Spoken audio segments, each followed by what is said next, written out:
Ministry of Labor, Local Government and Rural Development, and I'm the Director for Local Government in Belize. Thank you, Mr. King.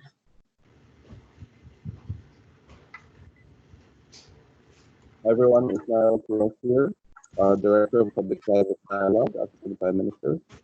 I'm here to provide any support with connecting public and private sectors, and especially with regard to leveraging existing or envisioned projects, and to supporting line ministries in crafting concepts. Thank you. Good morning, Mr. Kios. Hi, good morning. I'm Asantali Saralan, Local Government Officer from the Ministry of Labor, Local Government and Rural Development. Thank you and good morning. Hi, a pleasant good morning. I am Imana Burgess, Crown Counsel from the Attorney General's Ministry. Good morning, Imani. Hi, good morning, everyone. I'm Alexa Peralta. I'm from the EDC Public-Private Desk, and I'm joining Mr. Kiros this morning. Good morning, Alexia. Thank you for joining us.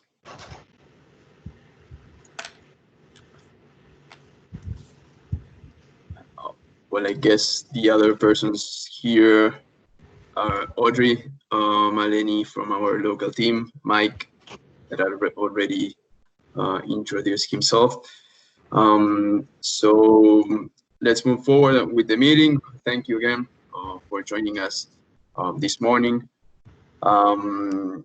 As discussed in this previous week, we would like to request your input so that we can adjust some of the narrative of the project, given these challenges we are facing globally due to the COVID-19 and the pressure this virus is holding on governments. That is particularly extreme. As some of you will know already, open government is a concept that can make good progress on supporting the community during these difficult times. And we wanted to take the opportunity to reframe some of the project activities and brainstorm together on how these principles of transparency, accountability, participation can provide some ways to help the community in Belize and provide responses to the COVID-19 effects.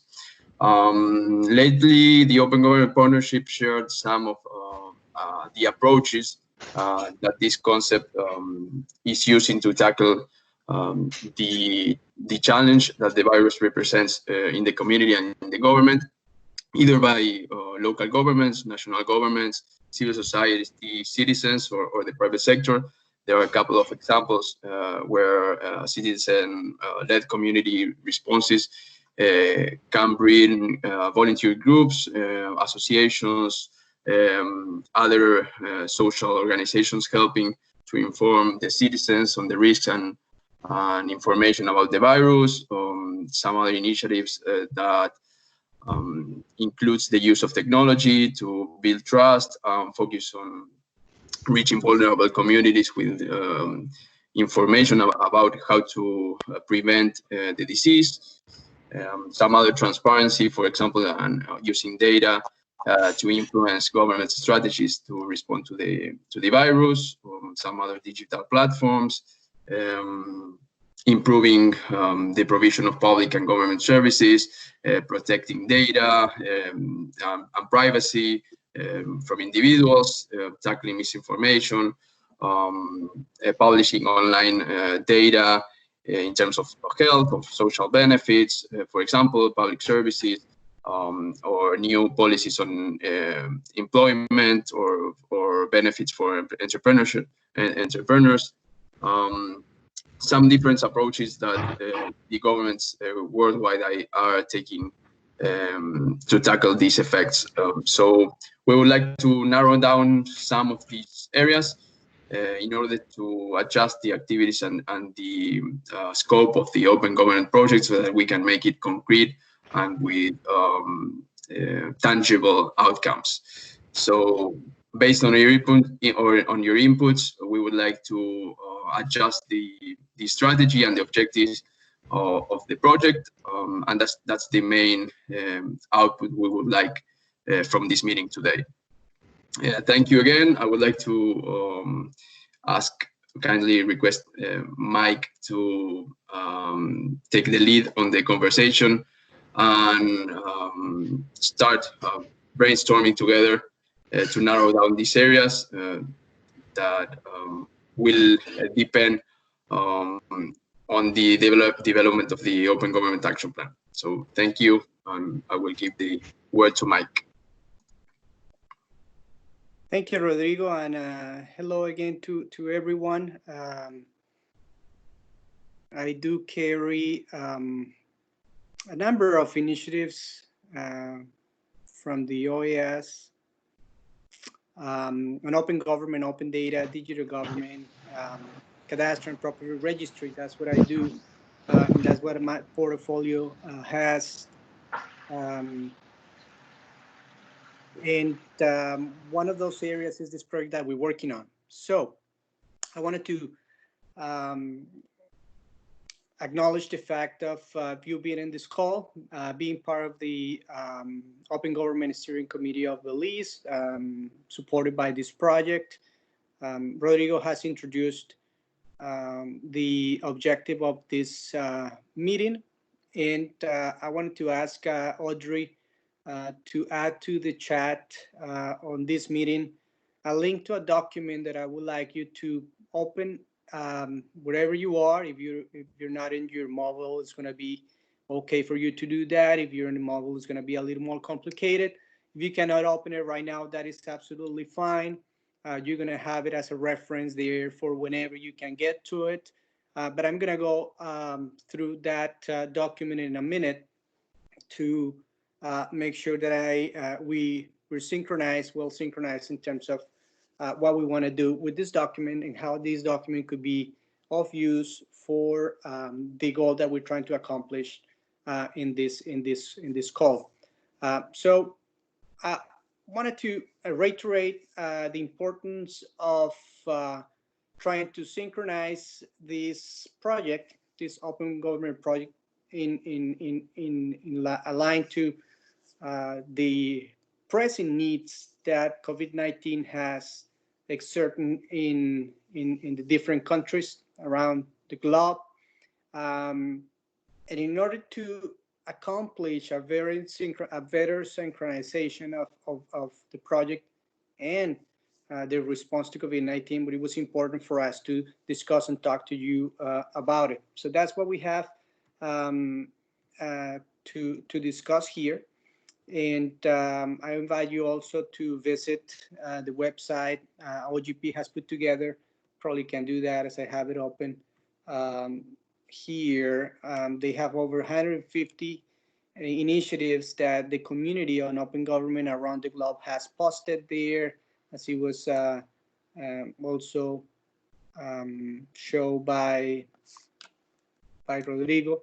I'm going to leave it as a resource. You're going to have all these resources that we're going to share in this session, in the minutes, and all the documentation that is going to be shared with you. Audrey has already posted the document. If you can open it, that's great. You can also have another window where you can open that inventory of initiatives on open government that are addressing COVID-19. That's also great. You have it there. And that way we can have we can have both a reference of open government activities taken in response to COVID-19, and you also have a document that it's telling us a little bit about what we're going to accomplish in this meeting. So time is of an essence for you, but also for this meeting, for you in the sense of the importance of being able to find a way to respond and add value with your activities within your organizations, government offices, and so on to the response to the COVID-19. And that's a bit of what we wanted to guide on this conversation. So we want to assess with you how best the Open Government Project can support the response and recovery process for greater accountability and transparency during this crisis in Belize. And while I go through this, I would like you to kind of tune yourself to, from the perspective of your own organization or office, as in it's happening right now. Every single corner of the life of the citizens and the government is being affected by what's happening in the emergency. But that's going to be very important as we reflect on specific items that we want to come out with as an output of this meeting. So in the document that I sent, we are asking you to please provide your written input to the document in different sections there. It can be done now or later. Please make sure that you visit it. We're going to continue working on it, but definitely we also want to hear in this call about what could be those possible actions to be addressed with the project and that is of interest and of need by your organization or in Belize as we speak.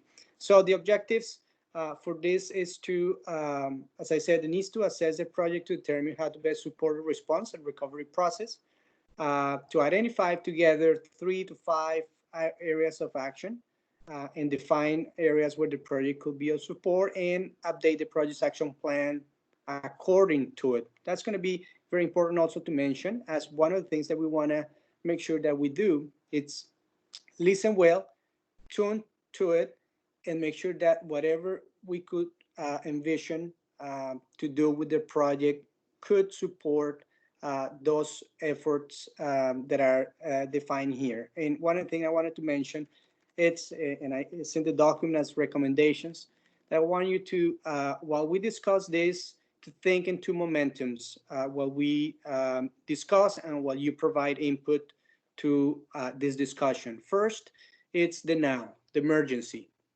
The needs right now will be different from the needs in 6, 8, 10 months, 12 months, and 24 months. So I will ask you to please think about those 2 moments and how the project could address in those 2 moments any activity. So, and also to think about when is more advisable to activate actions with the project in these 2 momentums, and also to think about how to differentiate the approaches depending on the term that you decide will be more suitable for the project to support Belize in this in the response to COVID-19. And when I said to please differentiate the approaches, means that, of course, an approach that we take under the emergency right now will be different for some that is long term. So think about how to address those ones. The second recommendation we want to make is that the project still is going to have as one of its main goals to develop an open government action plan. Yet, we're precisely with this conversation that we're having today, trying to take a different approach of what we initially thought, as we were thinking in a more general way to imprint open government through this action plan. But given the fact of the response to COVID-19, we want to make sure that that action plan actually addresses the response to COVID-19, and that the commitments that could be defined there with the participation of government and social actors in Belize, but also bringing in some other external actors to support the accomplishment of those commitments could be definitely geared at the response to COVID-19 and have commitments defined that way.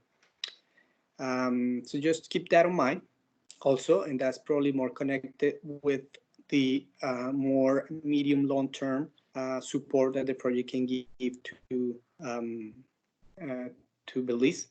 And then think of the project as a facilitator or enabler and a tool to define a plan to achieve those commitments together with the Belizean and external actors. That's important. Just we wish that we can say we are opening a line of funding for initiatives in Belize, but this project is not intended to do that and is limited. So tune yourself to think about the project as an enabler to define and plan it to achieve those commitments together through open government methodologies. And I can explain that a little bit more as we start discussing on different areas. And then what I did on the document, and for those ones who are not following the document, it's that we identify different areas that we call their proposed areas to guide this exchange. It doesn't mean that those areas are the only ones that we can talk about during this call or that can be identified during this meeting.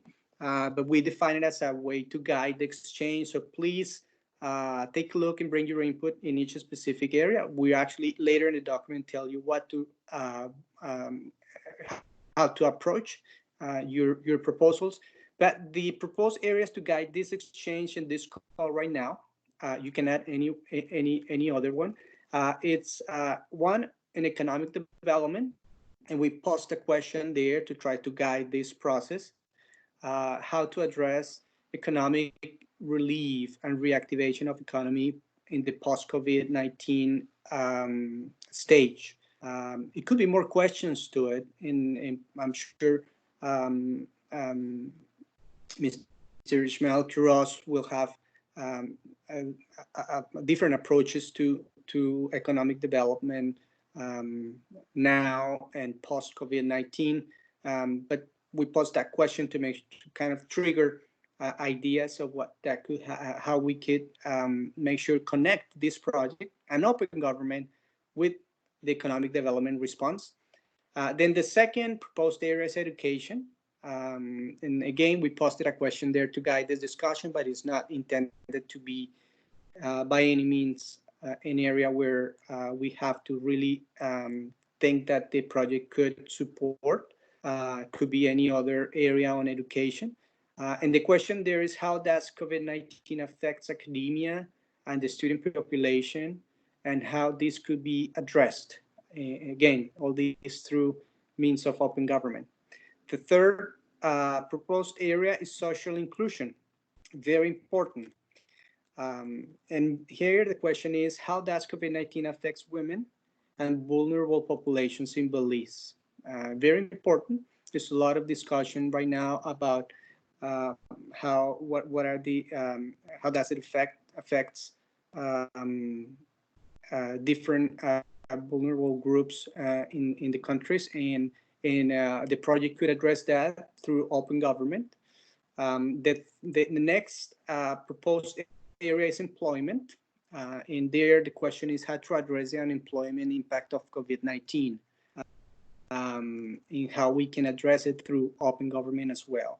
Then on terms of security, there is a lot on that.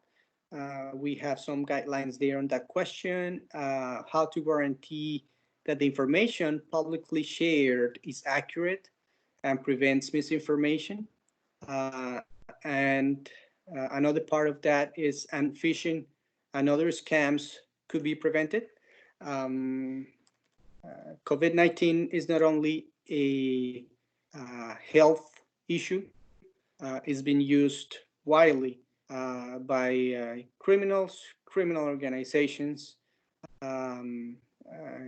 to make sure that they can take advantage of what's happening right now and scam through different scams to citizens. That's one part of it, and the other one is actually is data good enough and available to make sure that journalists and the outsiders to the management of the mitigating COVID-19 can rely on good information to make sure that they can share with citizens and avoid misinformation. And the last area there is access of information on health, social benefits, or procurement. I will call it more of an access of information in general, but of course there are certain areas where information may be more of a priority right now, and that's also important. Now, the fourth part of this exercise will be to please add in the document or here in the call any other area of interest, and then the proposed structure to do that in the document or here in this call is to make sure that you can identify with a title your idea, your proposal. It's much easier to put a title to something on a piece of paper, but here is just a way to identify quickly how does your proposal relate to the COVID-19 and a response on open government. And then it's three parts that go with it. The first part is what's the problem to be addressed or solved, right? If you're proposing a specific idea, is because a problem has been identified. So how does the problem looks like when solved? That's pretty much what we want to do. Try to get out of it. For example, data on the health sector published. That's what we're trying to address, as there is no much. I'm not saying that that's the case, but the assumption is that there is a lack of health data published. And so that could be one of it. So think about that first step and what is the problem to be addressed. The second one is a short statement of the issue, of the rationale behind it. So it's to explain the situation and why it doesn't need to be addressed. And so, of course, it's related to the problem that is identified, but how is that problem, how does the problem look? And the final and third part of this is a short statement on how to address it through the Open Government Project. How would a commitment look like, or what steps could be taken to solve it? So identify the problem, what is that need to be solved, or how or alleviate, and how to go about it. And then we're going to take all this input to make sure that we draft something that is more concrete as a output of this meeting, and also through the inputs that you can also bring to the document. So that's it. I took a long explanation and detail that we want to do with this, but as we are not necessarily the ones who know better what's happening on the ground, one, and two, we're not necessarily the ones who would like to put a name to a problem, but actually do it with the people, the officers, the citizens who are engaged and affected by what's happening right now. We want to make sure that the steering committee, it's a key part on making sure we align the next activities of the project to the conclusions that we have today. Having said that, and I'm not sure if somebody else already joined the meeting while I was talking, but welcome if any did. I wanted to make sure that we hear from you what are those pressing needs right now according to your corner, and how that could be addressed. And that will be a first round of talk of what we want to hear from you. We're going to use your input right now to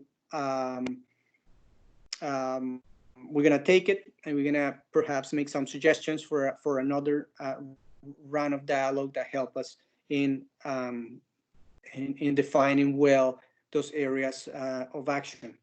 That's the methodology we're going to have. Of course, we're going to be attentive and listening to what you're saying.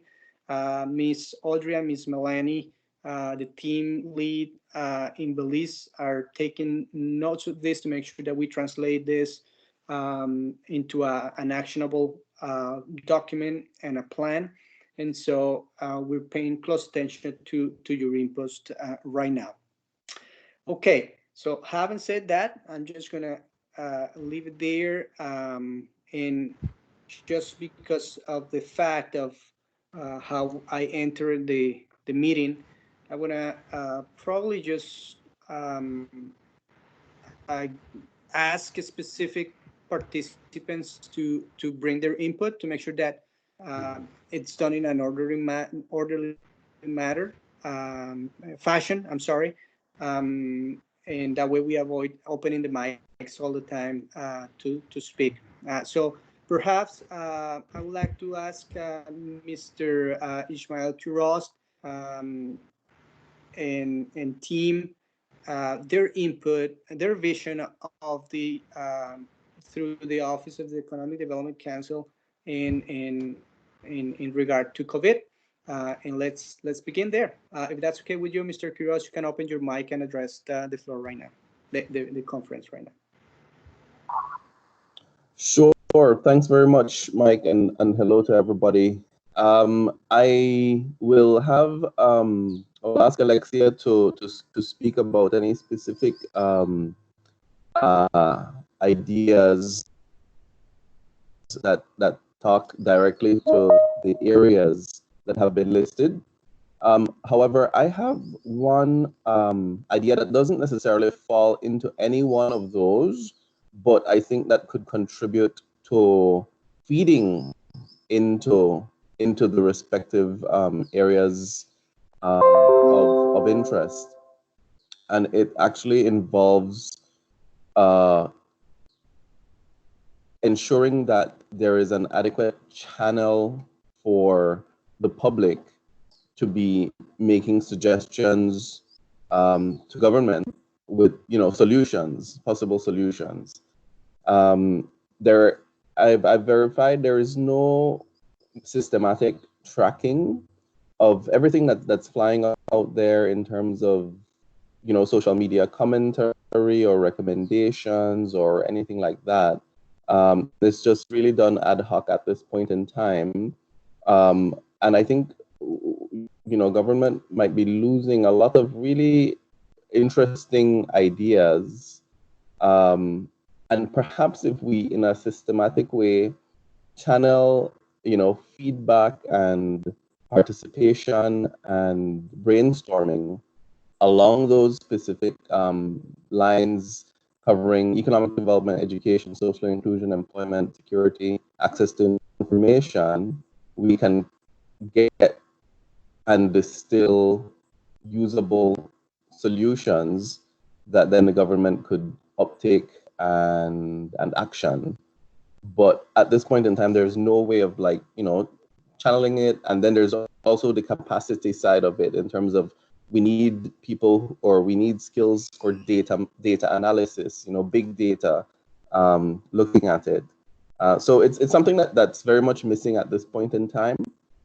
It's not done in a systematic way, but I think there's an opportunity there, and so an opportunity to collect potential solutions and greater buy-in, but also opportunity for capacity building for government, because at this point in time there's no emphasis on data, looking at big data, analyzing it, understanding it, and then using it for productive means.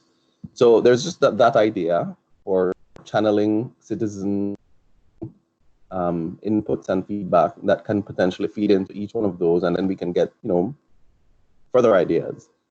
So that's that idea. I'm not sure how that fits, but besides that, Alexia, would you happen to have any specific things that you'd like to highlight as potential examples? Yes, thank you, Ishmael. So I just wanted to follow with Mr. Quiroz' thought, and I was actually looking at the examples, and one of the main examples that really spoke out to me was the one from Argentina, where they really did a hackathon to try to find solutions and how to mitigate one against the health crisis, of course, COVID-19, but as well as what are innovative solutions out there that exist to support also the economic crisis that the country is facing. And I mean, it really spoke up to the fact that if we need to engage everyone, the wider public, if we want to solve both of these crises, even in Belize. And I think it fits actually very well under the economic development thematic area that was proposed. While I see that it does look at particularly how to address economic relief, I think it also is important to be able to bring solutions as to how to make sure that our industries will not be significantly impacted. And this is one of the areas that I could say we would, as the Economic Development Council, be particularly interested in, because one of our main mandates is to focus on business climate and to focus on how can we create that enabling environment for the private sector. So I just wanted to highlight that that's already being done in other countries. It's not something that's out of the blue. It's being done. It's being shown to work. So maybe that's a quick activity that we can look into. And I mean, we can look into looking at the expertise from, for example, Beltrade, who have already done these forms of hackathons previously. So it's really just to kickstart and to push yet another initiative to get solutions. Another one that I was looking at, but this focuses more on access to information, is in regards to fiscal transparency. And I think this was something that was brought up by the representative from BCCI in the last call we had when we were looking at focus areas for activities. And I think it's still applicable now, in that a lot of people, and I mean, we as Belizeans would know if we're reading the news, a lot of people would, we just want to know what are the activities being done to help the economy, to help people survive this crisis, but as well as how is expenditure from government happening? Where is it going? Are we budgeting right? Are we spending right, etc.? And that on a whole covers fiscal transparency. And it takes me back again to looking at the examples from other countries, and I look at Brazil for this particular aspect. And they have a very simple, website page where they're showing people, okay, these are the activities we're doing.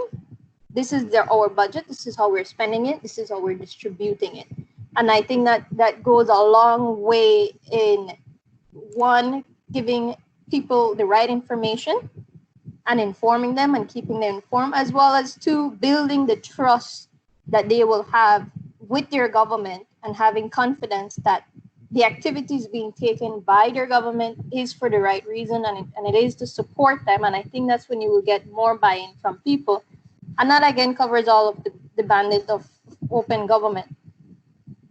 So I would say those are two very important areas that I think are very essential for us to consider in how do we move forward with particular activities. I would just say those I'm seeing from conversations, major highlights. And that, of course, will include like people asking questions, how is the unemployment relief fund working, etc. And I think we need to have a platform, and this goes again with the whole transparency aspect of open government and accountability. We need to have a platform where people can have the opportunity to somewhat validate. So if we're not, like Ishmael said, if we're having issues with the unemployment relief, is there a platform or somewhere where people can go and log in and say, I had issues with this particular process. We don't want to open it up so that they can just really complain, for a lack of a better word, but actually to provide any challenges that they're having with accessing particular programs that government will provide. And then that will help feed into government knowing that, okay, this is maybe not working. Let's rethink this and see how we can solve this issue. And those, again, are already some of the main elements that are being done in other countries.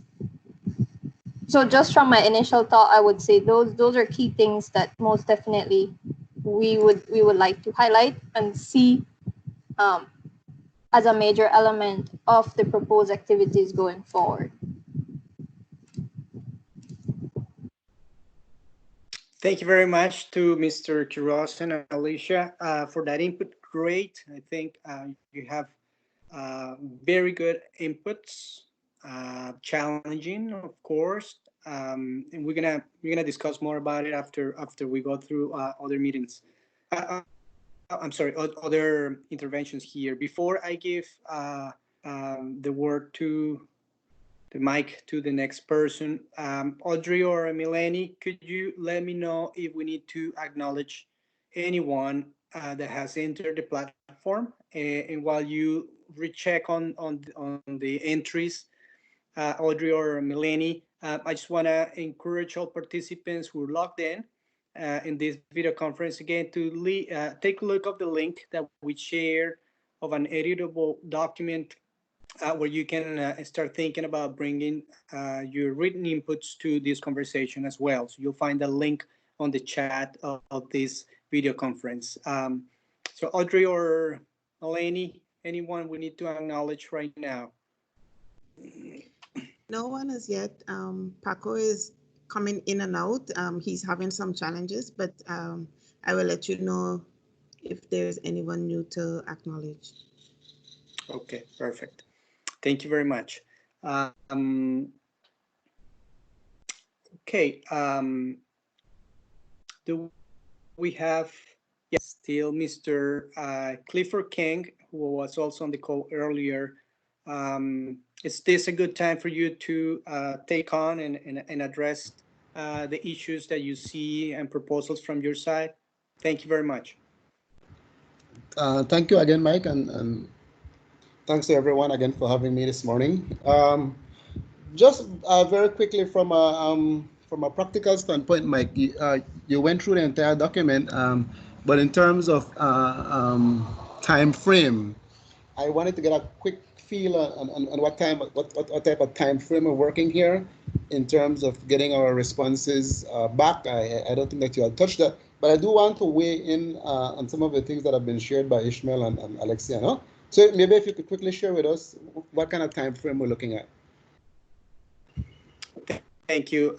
Important question, Mr. King. Yeah, the time frame is now. As a matter of fact, hopefully we can get some defined output out of this video conference, and then we're gonna translate that into a document that we'll share with you in a matter of hours, a day or so, while we prepare the minutes to make sure that we have that ready.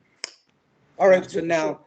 Great, it has to be quick as it's an emergency, a state of emergency, to make sure that we can continue deviating other activities if they, and taking the decision if any other activity needs to be taken now within the next few days, or start planning for each week how we go about it.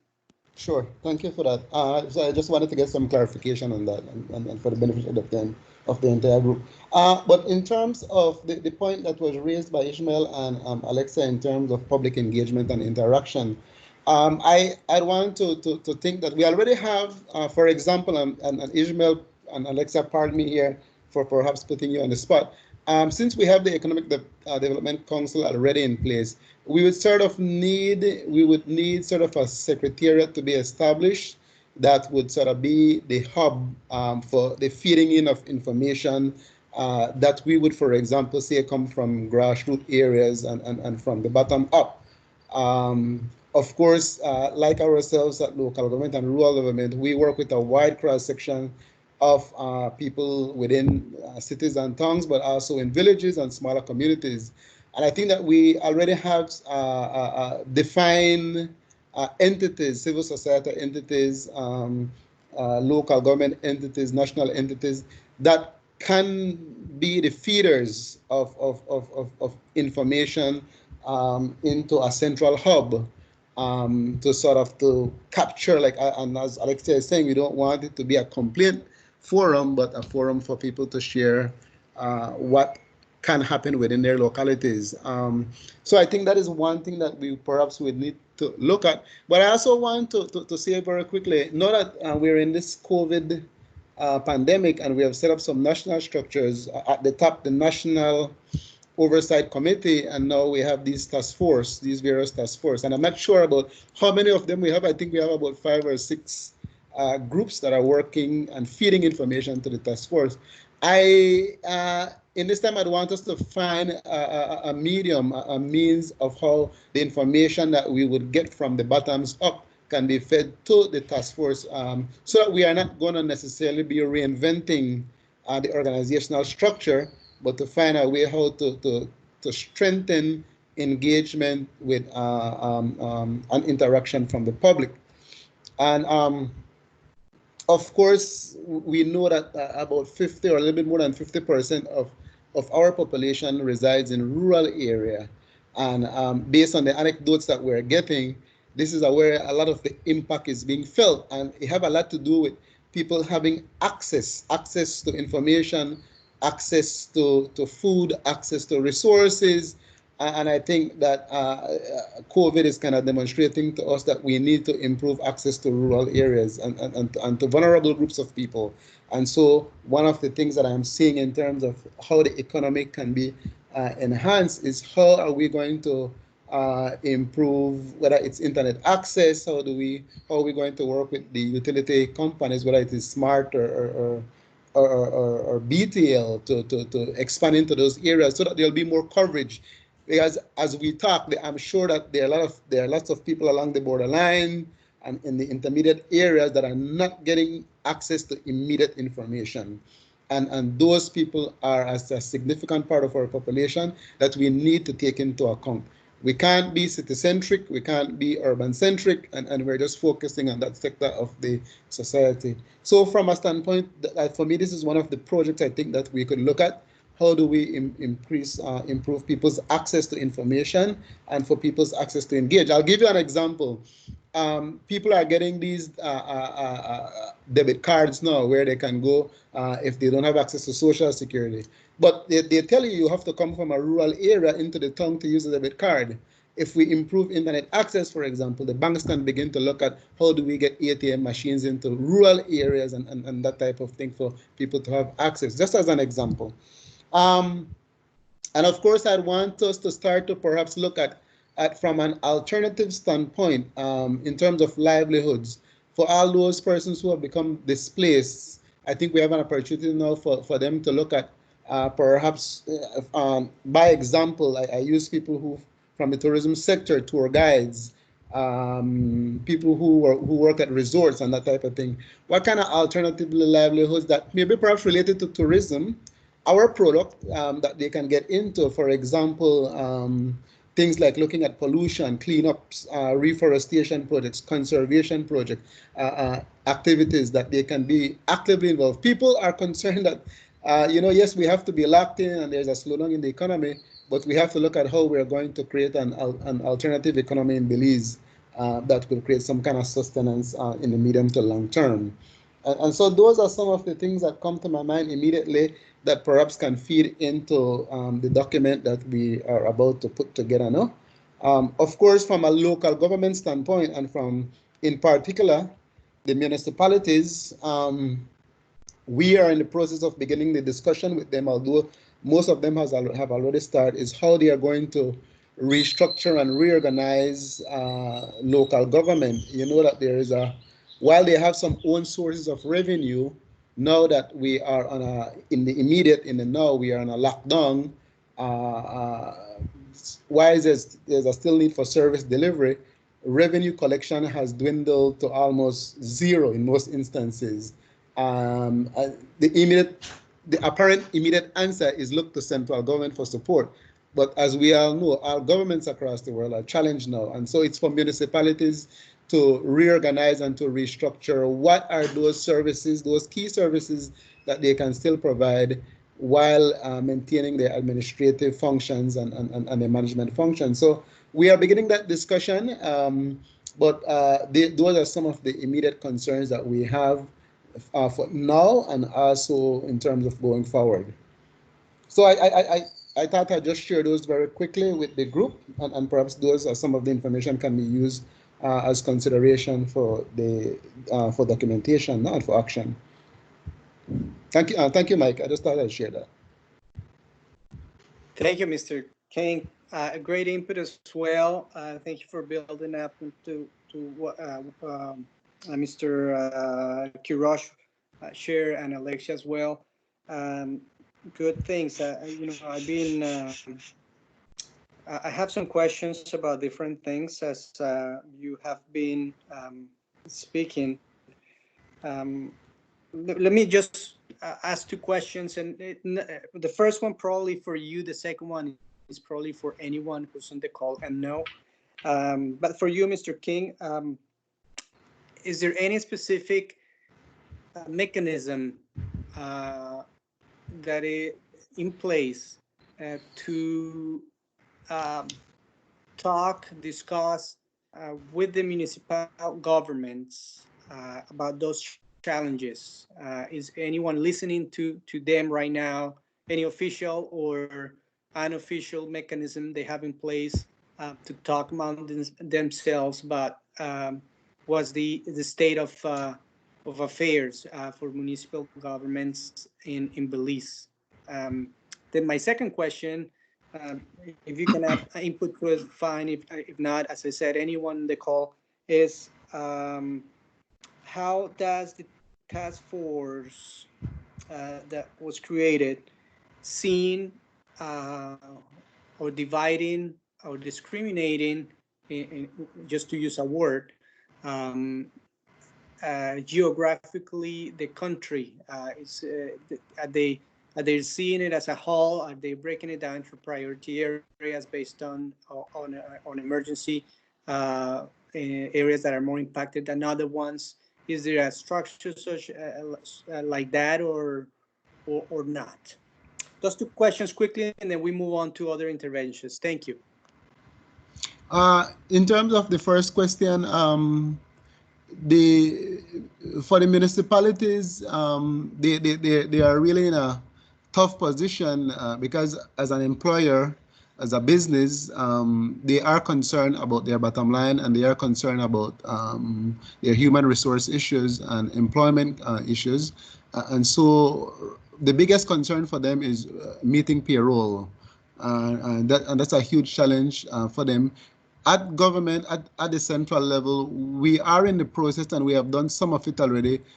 We have put in place some immediate mechanism to improve their liquidity so that they can meet some of these recurrent expenditures. And of course, we're on the advice that they are keeping services to the minimal, and the more essential ones, such as opening of markets and continuing to provide sanitation and garbage collection services, those are ongoing. But other areas are severely hit, and there is discussion right now how in the medium to long term we can create some kind of sustenance and viable solutions for municipalities to continue to operate. You asked the question whether there's anyone listening. There's a lot of listening happening. The answer is about the response to the questions that are being asked. They are not necessarily forthcoming, and so we have to be looking at how we address those. There is a mechanism for the municipalities. They have what is called a Mayor's Association that represent all of the 9 municipalities. So there is a mechanism to engage with the municipalities through that association or directly. And so we are using these different forums to keep them informed. But of course, the responses are not immediate, and so they are concerned about even now for the short term, and then of course going into the medium to long term. So those are some of the challenges that we're trying to make an effort to navigate ourselves through to have municipal services continue at a minimum, providing services and maintaining administration and management. But just in terms of your second question, the entire country is under the state of emergency and lockdown, and so everyone essentially is being impacted by COVID-19, and so our response has to be global, but it has to be from the local approach. How do we get everybody engaged? Okay, Mike, thanks. Thank you, Mr. King.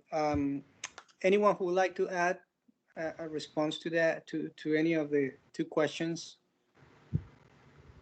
Feel free to open your mic.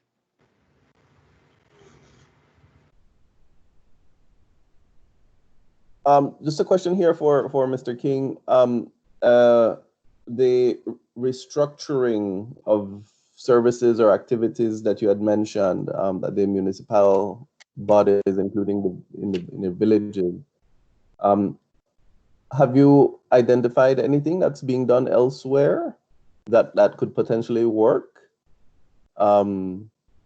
What exactly are we envisioning for that? I'm very interested in it, and I'm interested in seeing how we can support it. Well, Ishmael, and when you say, you mean you're talking about outside Belize, or you're talking about just within Belize in terms of what's been done? Well, I suppose if anyone in Belize is doing something more creative now, that would be interesting to look at, because it means that it's contextualized and it works. Yeah. But if it's tried, that perhaps can be translated or scaled down or something like that. Well, and I know the point is selection, right? Yeah. Well, I think about from the middle to late February, when we began to, in Belize, really began to look at the pandemic. And as you will know, some councils, some municipal governments are more proactive than others. And there are already, and in that vein, there are already some practices that have been put in place in collaboration and with the support of the workforce of those respective councils. There have already been some activities that have been put in place in terms of what are some things that could have been done to mitigate the impact of the pandemic at the local level. And so we already have some good practices, if I could call it that. But of course, we still have those councils who will, while they don't necessarily sit and wait, will require some additional and deeper intervention from others like ourselves and yourselves and that type of thing. No, but yes, we do have some good examples of some actions that have been taken. For example, in Belize City, in Belmopan here, and in other places. No, in Dangriga, for example, in San Ignacio. But we have to look at some of the greater and to give you some immediate answers. By example, we have used some provisions to increase liquidity. They are really short-term solutions. We have done some deferments, for example, of loan payments. We have done some increased access to overdraft facilities. Those are short-term solutions for liquidity purpose. But of course, in the medium to long term, we have to look at more sustainable approaches. And those sustainable approaches will need to be facilitated by central government approval. Things like, for example, for municipal governments to operate, they may need some relief to access things like fuel, to access other services. We may have to work with our state-owned utility companies to suspend, to defer payment for those services. So those are some of the things that we're hoping to get some answers on in the short term, in terms of moving forward. No?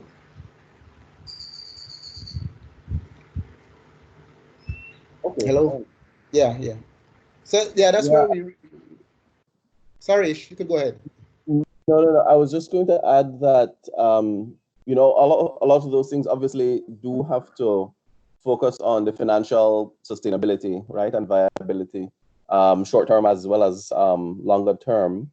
But at the same time, we also have to be looking at restructuring for the delivery of services, right, that are essential.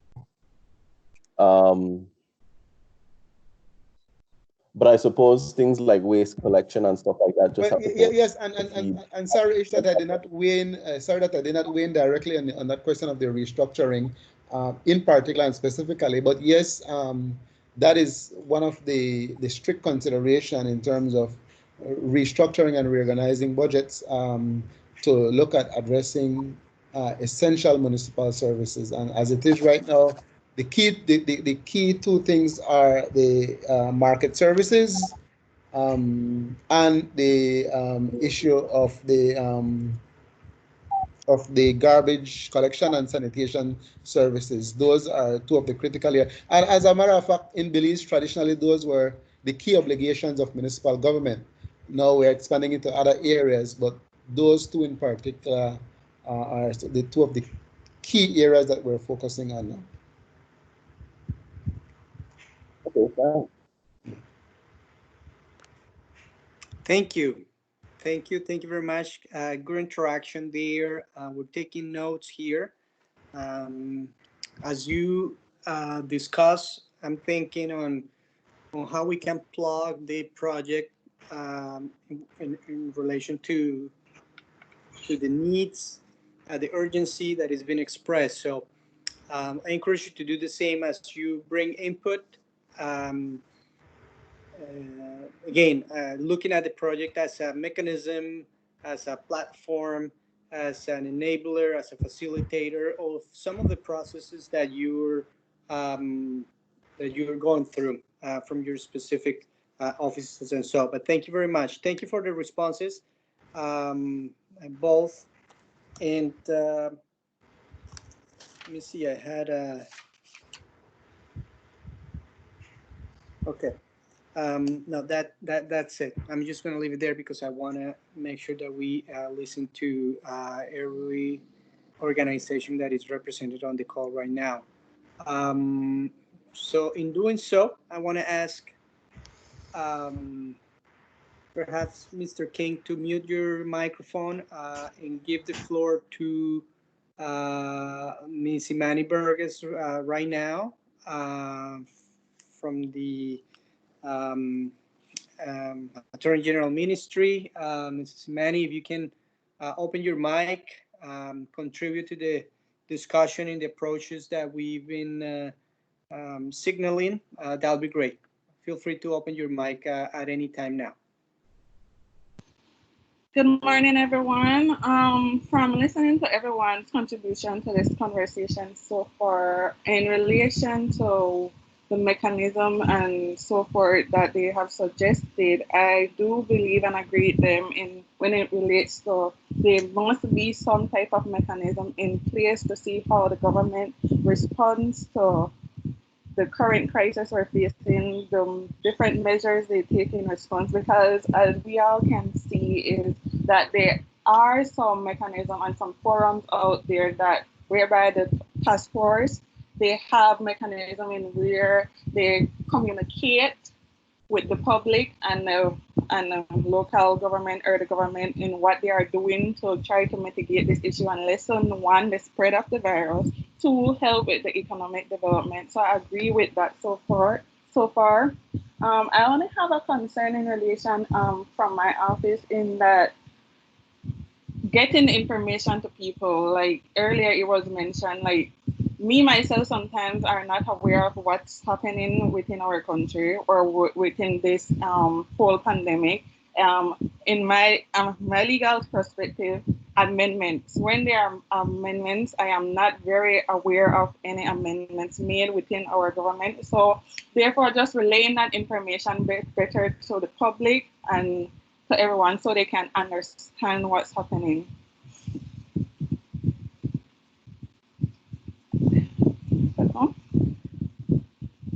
Hello. Thank you very much. Yes, right. Yes. Thank you very much for that input. Great. We take note.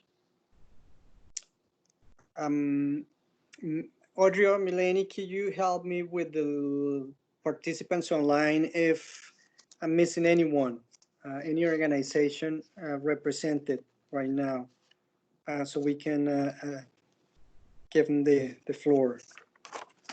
Hi, Mike. Mrs. Torres stepped out of the meeting. Paco Smith is still having some challenges, but he shared his comment with me. I placed it in the chat. He's basically asking, I think it's in line with what all of the participants have been sharing already, talking about a monitoring mechanism to see what government is doing, and to gather feedback and to look at how these feedbacks are translating into adjustment in the implementation process. Okay, great. Thank you very much, Melanie. So having all of the organizations represented here in this call brought their input, I want to mention a couple things as a framework, as a context, and then probably we can start suggesting some actions. The first thing I want to say and mention, it's going to be related to a question that I have for you participants in this call, and has to do with a legislation that it was passed yesterday in Panama. Legislation intended to provide to enable government to provide more and better digital services to citizens. Although this was an effort that it had started before COVID-19 hit, the COVID-19 actually accelerated the process of approval of that legislation. It was approved yesterday, and of course, it's an enabler of many things to make sure that government agencies can do their part in enabling services in a digital way to citizens. Very important right now under lockdowns and quarantines and so on and so forth. So I want to highlight that as an example of what's happening in the region. I have a question to it, and is if you know of any legislative or policy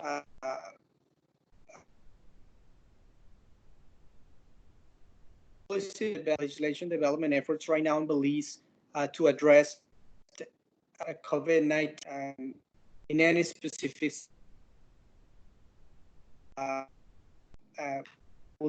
for me, for us to know. The second thing that I want to mention is, for example, and it's been discussed here, actually Colombia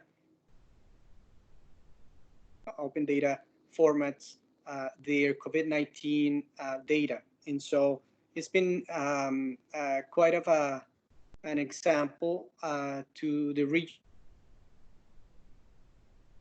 It's not necessarily in the countries. So that is just to mention and signal that the information, the COVID-19 issues across the board in the response to the emergency. To be mindful of because it's not necessarily something that is just only related to Belize. I wanted to bring that perspective of the complexity of having grant in access and so on. Then the third question, which also was brought by some, it's the fact that civil society organizations have taken a lead in joining forces with government agencies to put together online hackathons. You know, hackathons are usually held in a specific space for a number of hours, but obviously COVID-19 and the lockdowns have us doing everything online, including these meetings. And so the cases of Argentina on hackathons, Argentina implemented some in-person hackathons before they went to lockdown, so they have that quick advantage. But there's also some virtual initiatives taking place that have taken place and are taking place in terms of hackathons in Argentina, Colombia, and Mexico, for example, just to name three good examples of what's happening. So hackathons are in place. That's a good way to address issues, and perhaps it could be one of the ways to address specific issues in Belize as well. So I just wanted to kind of highlight the legislation part of it, the opening data by governments, and the mobilization of civil society joining forces with government offices to work with data that is available to innovate on different areas. And I wanted to just to mention that as a context of what's happening, because if something the project want to do is to make sure that we can bring experiences in to Belize right now as we speak, even on fiscal transparency, to make sure that we bring that knowledge, those experiences, the experts close to Belize for the actions that could be taken in Belize to address those issues. So when I refer to the project as an enabler and as a platform, those are the kind of things that the project can do immediately to the response on COVID-19. Then again, the question, just do let me know if you have any idea of legislation being developed or policies being developed right now in response to COVID-19. That's, if it's not addressed or if it's happening, that's an area where the project also could be of use for consultations, for facilitations of different policy development forums, spaces, exchanges. That's important. And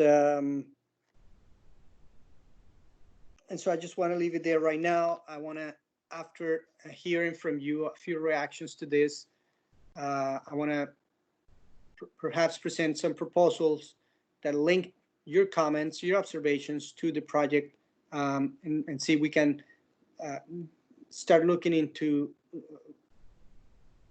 analyzing better those opportunities to create some actions for the project after we finish this call and we packed all the information that we have. So the question, any policy development, any legislation being developed right now in response to COVID-19 in Belize? Please feel free, anyone, to open the mic and so.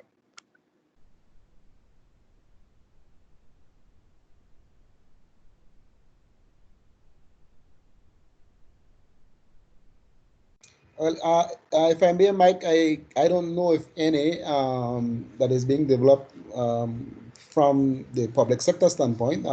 Maybe Mr. Burgess may be able to weigh in, but yeah, I really don't know if any. I'm not sure from the public sector standpoint, Ishmael, if there's anything being developed now in terms of legislation or policies. We've just been dealing really with addressing the emergency, and so the actions in terms of legislation has to do with managing and controlling, and of course preventing the spread of the disease. But in terms of addressing any specific sector in terms of going forward, no, I don't know if any.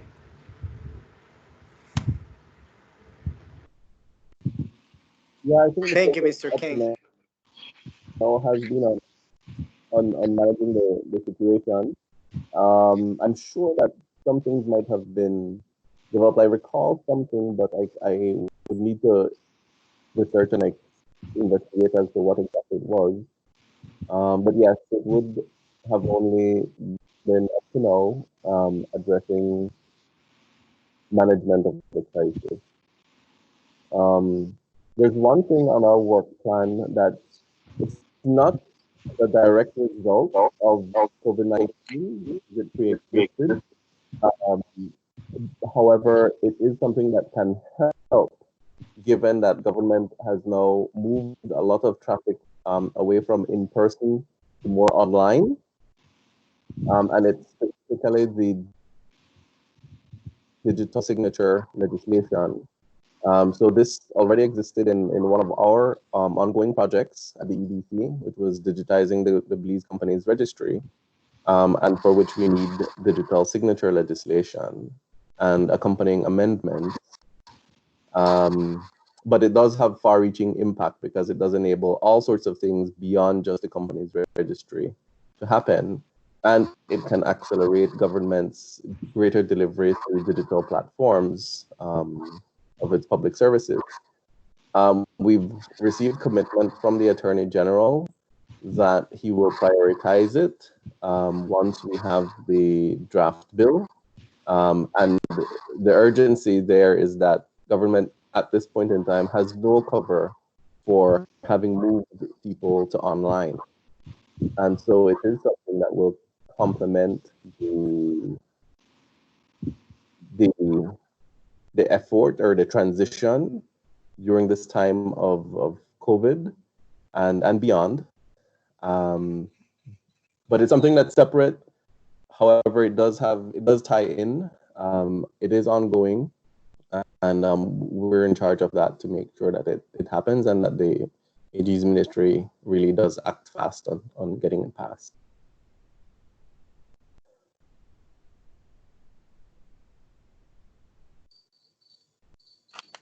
Thank you very much to both Mr. King and Mr. Kuros. Imani, would you like to add anything to that?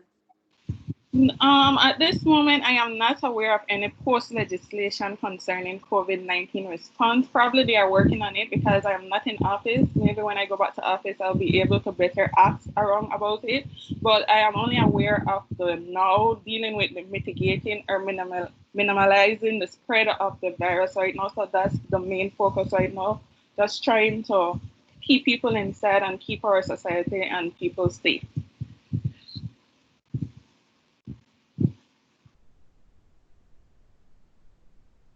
Okay, thank you very much. Loud and clear. So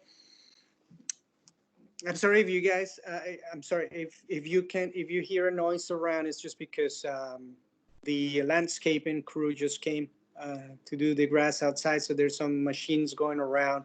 Hopefully it will not be of much intervention to my audio right now, but I apologize for the noise. Okay, then another question that I have, and it was in order to guide the actions, is the capacity building, use of data, opening data, use of data, in data mining, if you want, data analysis, in a couple of things to say about it. It is important. It is not a quick turnaround. And the third thing on capacity building right now is that everything's got to be done online. And so there's three aspects that I want to mention on these activities, but I want to mention that the project could be of assistance. So that is a definitely yes. And I think particularly that's one of the first actions that we can support in Belize with the project, adding some specific in some specific areas. I already mentioned fiscal transparency because I'm taking from what you mentioned during the call. But I want to probably in a very quick round as time has advanced, and we want to make sure that we start leaning towards defining some actions, concrete actions. Just a quick round of capacity building besides or beyond data. Anything in particular that you think will be could be key right now, so that we can help in putting together a series of sessions specifically intended to build capacity, share information, knowledge, share experiences, and build capacity in specific areas. Maybe we can go in that order, if you're okay, in the order that we kind of introduce you each. Mr. Kuros first, then Mr. King, if that is okay, and there's Ms. Burgess, if that is okay. If that is fine, Mr. Ishmael, you can just go ahead and open your mic.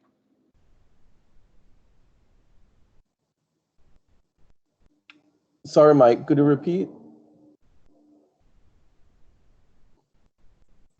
Just in relation to capacity building and capacity building activities. I mentioned one specifically on fiscal transparency, taken from what some of you have mentioned. I'm trying to find a way to tune the project to provide some of those opportunities for capacity building and exchange of knowledge. So if there is anything specifically beyond fiscal transparency that will be of interest for you right now in order to, and you already mentioned data analysis, any other aspects that may be of interest in order to put together a cycle of sessions where we can accomplish that knowledge exchange and capacity building. Well, I think what would be useful is exposure and information to some of the same transparency platforms that Alexia had mentioned earlier. You know, I think it's going to take people really getting a hands-on experience, learning how to not only activate, but then how to manage. And then education needs to happen throughout the system so that people understand that we are sharing this information because, you know, because it helps us to make better decisions, because people have the right access to information, et cetera, and especially with regard to fiscal transparency, it's going to take a shift in mentality, both on the part of the citizen, that they should be demanding transparency, but also on the part of government that things they need to be accountable. So just exposure to a real life, you know, example of how another country has been able to roll this out and how they manage it and things like that would be useful.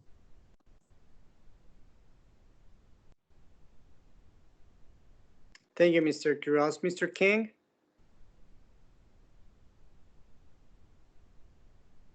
I think what Isabella shared is important in terms of capacity building and for fiscal transparency. I would like to perhaps weigh in on some of the audience that we would like to perhaps capture for this purpose.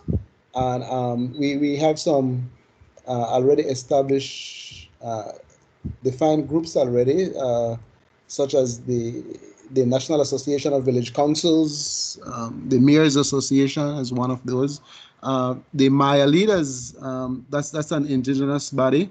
They're very active in the southern part of the country, and they're the representative agency for a lot of the indigenous people, the Mayans in Belize. The District Association of Village Councils as another of those.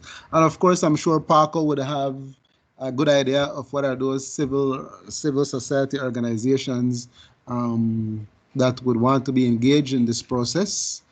So I think that we could look at some of those from the get-go, no?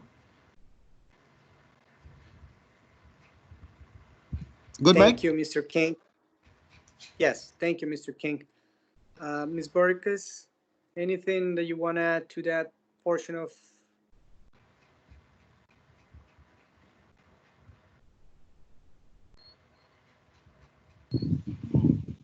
Hi, I'd just like to add to what Mr. King said. I think the focus is that reaching out to our audience and knowing who our audience is really important for us to be able to make sure we capture or captivate them in a way that they understand fully what we are trying to do with this project.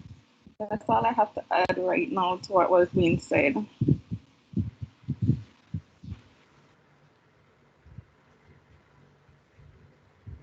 Okay, thank you. Okay, maybe before moving to defining the actions, I will respond to that specifically. What is the project trying to accomplish right now? So there are different goals of the project. As in the beginning, and of course we're trying to tune it right now to that. So strengthening open government in Belize is one of the objectives that we're trying to accomplish. We've been doing so by building capacities on specifically how to go about utilizing open government in general. So that's just one of it.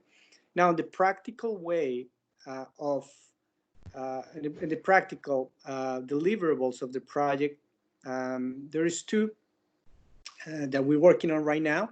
One of them is to make sure that the steering committee, in which you're participating, it's in place and continues to be a body for pursuing open government in Belize. And that is very important because it's a practice when doing open government, not necessarily just in Belize, but in the different countries who have taken on over open government. And then the other practical of it is the actually having a plan of how to and why implement open government in Belize. That is the part of what that we're trying to define with the steering committee.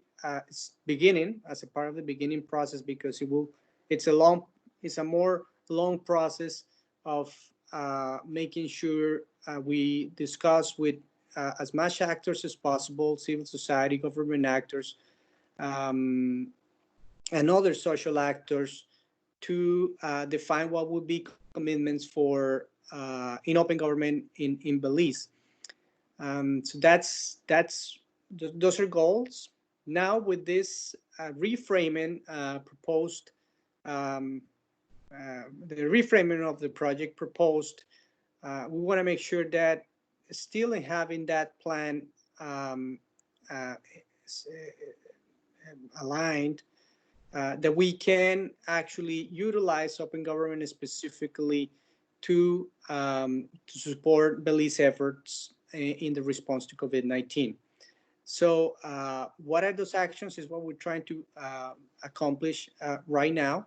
And after this call, in a document that will have a series of actions on how to go about utilizing open government in Belize for COVID-19 in the response to COVID-19. Then some of that action, one of the actions could be precisely the knowledge exchange and capacity building to make sure that we are supporting efforts or could support efforts in Belize to address the response to COVID-19. And there is, just because we mentioned it and we went through it, the fiscal transparency part, or the data analysis, access of information data analysis, for example, that was also set for. So that's one of the actions that can be taken. Then the other actions are more targeted to some of the things that we mentioned already with you. And then by analyzing what are the different or by assessing what are the different impacts on local governments and municipalities, municipal governments. For example, make sure that the project could be a platform or a mechanism to capture those needs expressed by municipal governments and be a channel of communication to the greater strategy of Belize to respond to COVID-19. So that has to do a lot with open government, participative processes, listening, and co-creation of specific inputs and documents, reports, strategies. So that's where I think there is another niche for opportunity on that regard. Then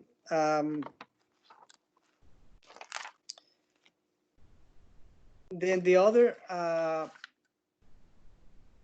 part of it is that once this is identified, there was a specific niche identified, and I think one of the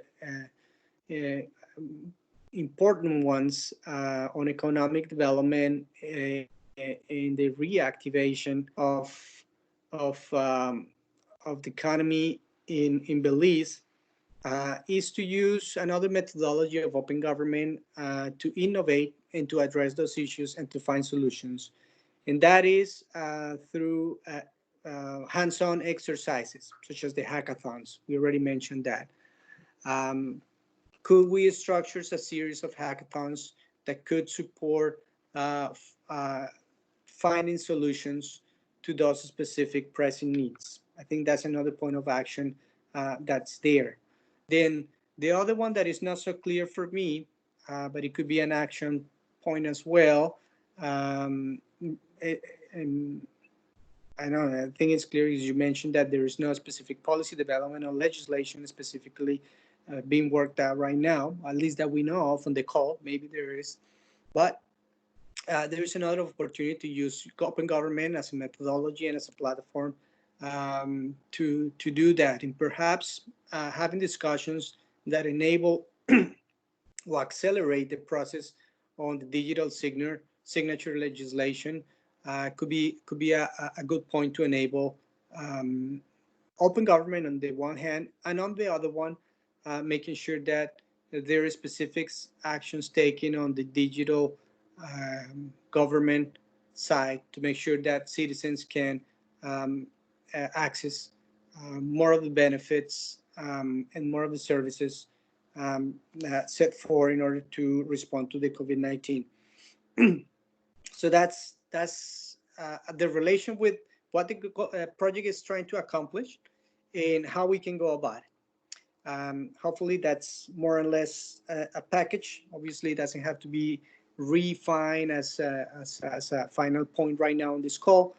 There are members of the steering committee that are not present. We want to make sure that we give them the opportunity to see the conclusions of what we have accomplished in the call, discussed and accomplished on the call, and continue building it upon what will be next actions with open government to help the response, the Belizean response to COVID-19. I leave it there. If that last part of my intervention raise some questions, please open your mic, and this will be the final dialogue part of this call to make sure that we can solve as many questions and points as we can. And if you want to add a line of specific support to any of those actions in terms of the capacity building of exchanges, the supported consultation of local governments to work specific spaces of innovation through hackathons or digital signature legislation, feel free to discuss and also in any of them. So I leave it there. I'm gonna kind of have the same round quick that we had in the beginning, starting by Mr. Quiroz or Alexia. Whoever wants to take on this part, I'll let you open your mic. Thank you.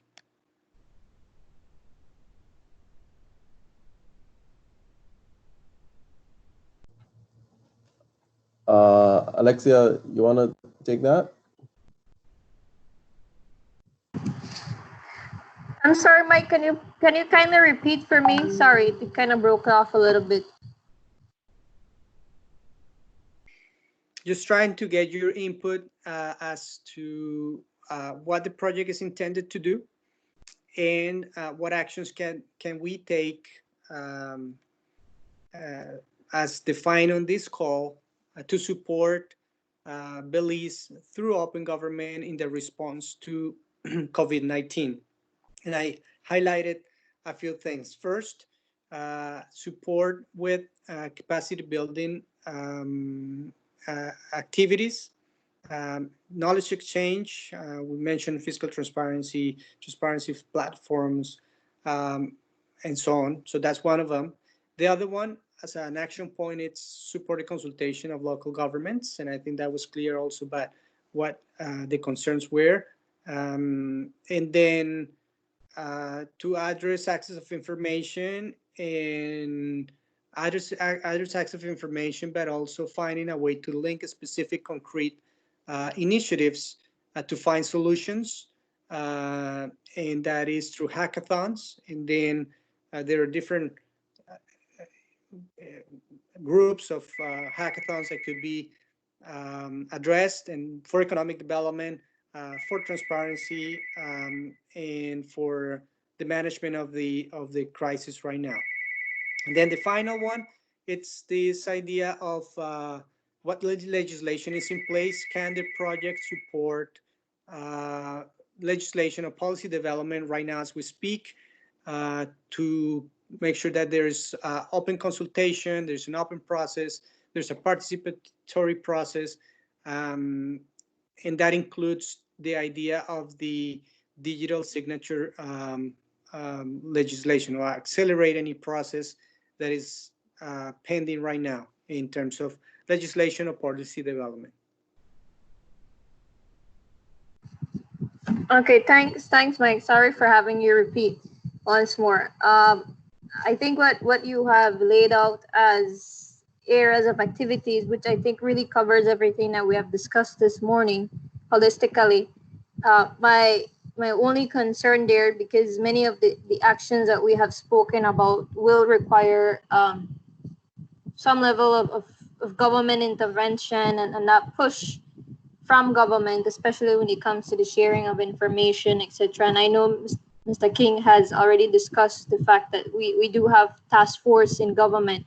Um, but I think it's important for us to consider how will we bridge that gap in, is it maybe necessary to have a conversation with those task force in place, or who can we specifically target and speak to after this proposal has been completed, so that we can get their insight and their buy-in and their understanding that while this committee is proposing all of these, we do need their ultimate support in order to push this forward.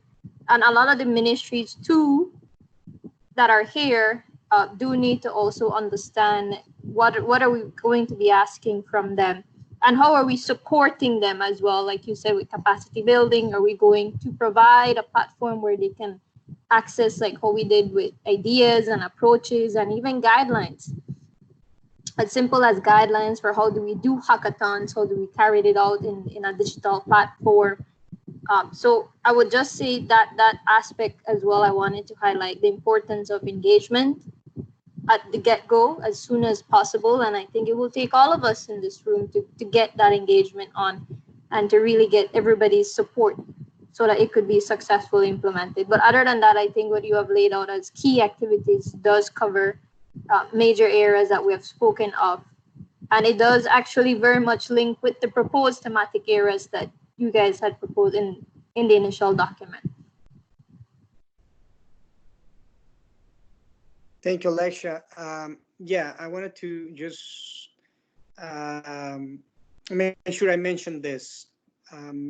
The idea of having a concrete set of actions in which the project can support Belize during this time. It's, I mean, consult it and make it develop it in a participatory way with you. It's to make sure that we can definitely connect this with the greater picture. So one of the things that we don't want to do is to try to make something from nowhere.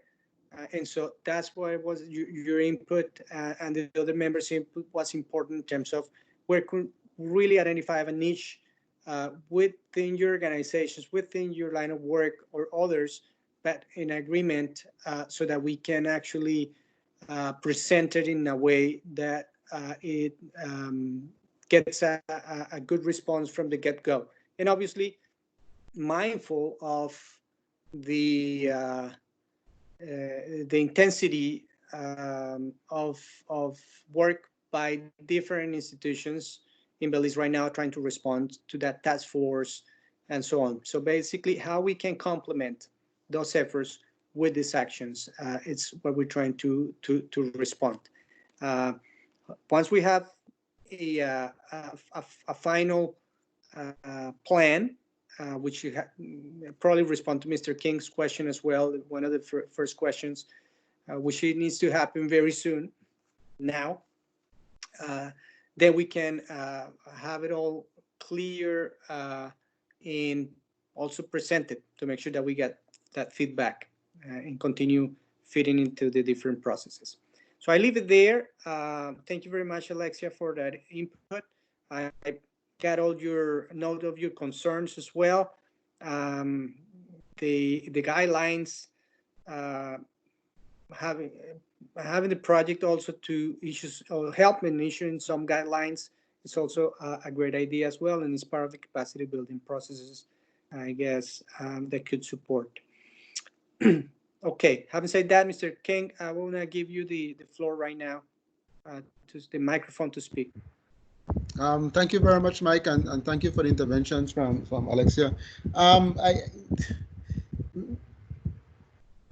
One of the difficulties that I'm having in terms of the implementation of whatever we finally draft or put together has to do with the immediate concern. For municipal bodies, I can speak more definitively in regards to municipal bodies. Most of these entities are currently in, if I can use very loosely, uh, response mode, survival mode. How do we address people's at the local level their concerns? I was privy to information from the Maya leaders, the Hulans and the Hulancho Society, on the proposal that some of the grassroots people are making, and those proposals are focusing on issues of food security, issues of access to information, issues relating to how are we going to ensure that people can return to some level of normalcy in the hurry, and that is one of the major concerns. And while capacity building for me is very important, and we have already outlined what we'd like to do and how we'd like, or at least we have started to do that, that for me is a big concern about people's, especially these entities, readiness and perhaps some level of willingness to participate in capacity building, while they may be looking at other pressing need. And from a development standpoint, I think that if we can also look at how can we support people access to information, and so while we want this feedback, and we can look at hackathons and the capacity building and so on, we also have to see how we could perhaps look at add to that issues relating to in the immediate access to information, whether it's looking at mechanisms and platform that will allow, in particular, not so much the urban areas. The urban areas are already, and the semi-urban areas are pretty okay, but when we talk about representation and involvement and engagement and interaction from people in the periphery, in the intermediate areas, those are some of the concerns that whatever activity that we're going to present, those are some of the concerns that we should really focus in and look at to see what really ultimately we should do. But I just thought I'd share it quickly as one of the concerns that I am recognizing immediately. No. There you go, Mike. Thank you, Mr. King. Thank you, Mr. King. I want to acknowledge the fact of the challenge. I want to acknowledge the challenge that you propose. I want to say this: the capacity building activities probably will not be it will be more like a fit for purpose and not necessarily a fit for all. And so once we define what areas could be of priority, and yes, to engage certain audiences, then we're going to work on making those possible. One of them could be precisely food security, how to address food security through open government. And why not? That might help them to engage more in participate, not necessarily in a training, but in a discussion like that. So, and then the other way I want to look at what you said is, it is great to know they're discussing about these things. Who is listening to it? No, that's the question. Could the project, in responding to Imani's comment on, are we connecting to the task force? Can the project be a platform to make sure that all those pressing needs right now are going out of their discussion and translated somehow to the bigger picture? And then there is I think there is where there is an avenue of opportunity for the project to support efforts like that. And so, yes, we want to make sure that not all the five, I want to make sure that I'll say this clearly, not all the 5 actions or 3, 4, whatever are defined at the end will match everyone. And everyone needs, especially because of the thematic areas or because of the approach that is given. So keep that in mind. This is probably going to look more clear. Will look clear once we send to you this information in a systematized way, where we can address some of the issues as to some of the challenges, some of the needs that they had already mentioned here. But thank you for your input. If food security is one of the priority issues, we can quickly turn around and find a way to fulfill an exchange, a dialogue on that regard with local governments, and we can add some other players to it that directly are working with that right now.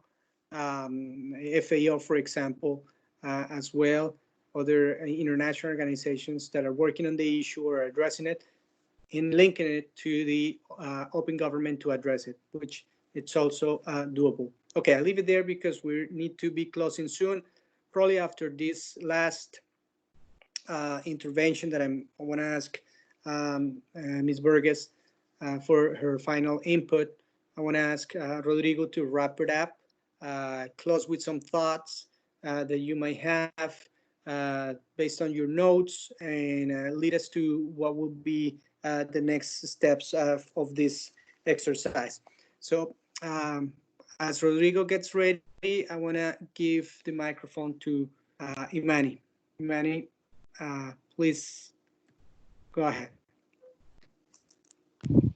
Hi, thanks, Mr. Mora. I'm just here thinking, I agree with everything that has been said so far. I'm just here thinking about the post legislation and my role in trying to figure out how my office is trying to deal with post-COVID, the legislation that they're working on. So I'll try my best, and hopefully by our next meeting, I'm able to tell everyone if there is any legislation being worked on. So I will liaise with the drafting department at my ministry on Monday when the office reopen. So I'll be working on that for you guys. So that's my only input. I'm so concerned about post legislation and what's being done to help for our community and our country moving forward.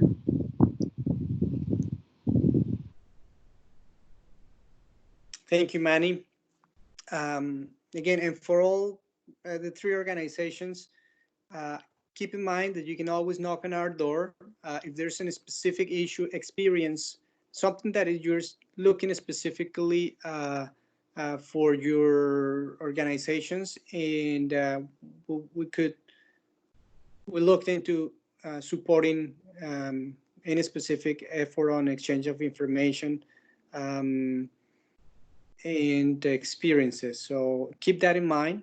It doesn't have to be necessarily a webinar where we call everyone to join. No, it could be a very specific meeting to learn about a specific experience. Keep that in mind. Okay, before I give actually the mic to Rodrigo for the closing, Audrey or Melanie, anything that I left out, any information that you received, anything that you captured while I was speaking and so on that you want to add to it, please feel free to do it at this time.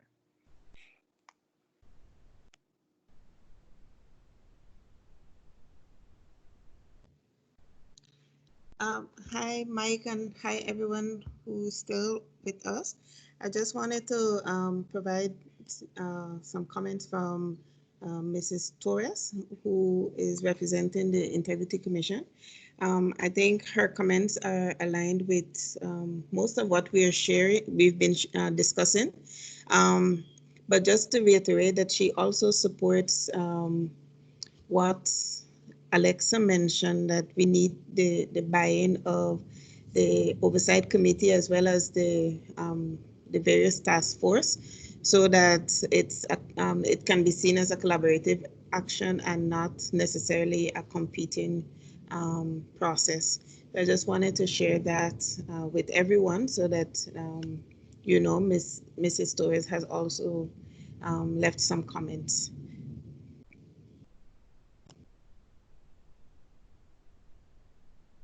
Thank you very much, Melanie. Well noted.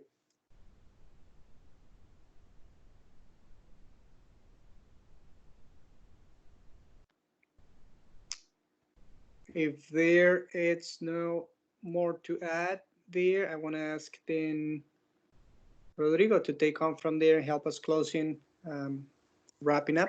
Thank you. Sure. Thank you very much, Mike. Thank you for facilitating this session. Thank you, everyone, for your useful comments. I guess we had pretty productive sessions that was useful to connect on the open government approaches to some of the areas that might serve as an approach to face this COVID-19 pandemic. Just a few comments left in terms of communication and capturing other audiences. We are building together with the local team a pretty solid and comprehensive communication strategy. So I invite you to continue using our Facebook page that so far we have more than 1,300 likes. So if you want to share information from your entities, from your organizations, we're gonna be posting regularly different official information about the progress of the government of Belize in terms of fighting this pandemic. Also, I would like to share with you some of the information from our projects we are conducting in the region. It was a comment about how to promote solutions or innovative solutions to fight these challenges through hackathons or ideathon events. So last week we performed a virtual hackathon or ideathon in Jamaica, where more than 100 youth participated, bringing different solutions in health, in education, in citizen security, and in economic relief. We have some pretty good examples on the solutions these young people brought to the table. So I also invite you to visit our social networks and our website to get more information about that, and we are happy to support Belize in similar initiatives. And in terms of next steps, as Mike mentioned, we're going to systematize this information. We have identified different areas where we are all aligned, and we were able to connect the main principles of open government in this specific challenging times. So we will be in touch with you very soon to propose some tailored activities to this context. That would be all on my end. We'll share with you this exact session that is being recorded and the minutes in the coming days. So once again, thank you very much. If any one of you have an additional comment, please go ahead. If not, I want to thank you once again. Thank you, Mike, and thank you, Audrey and Maleni, there in Belize.